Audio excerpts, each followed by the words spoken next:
May mga duwending sadyang mapaglaro.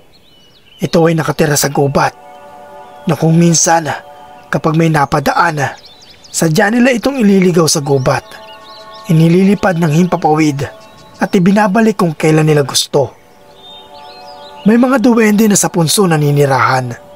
Sa mga gubat, kapag ikaw ay nakita, ayon sa kasabihan ng matatanda, ay kailangan magpaalam kung dadaan o tabi-tabi po ay kailangan banggitin para hindi sila maistorbo at magalit kapag sila ay nasaktan.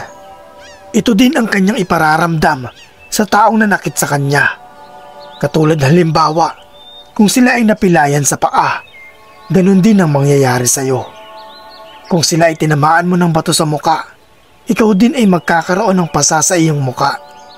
Ibabalik nila at ipaparamdam sa iyo kung ano ang ginawa mo sa kanila.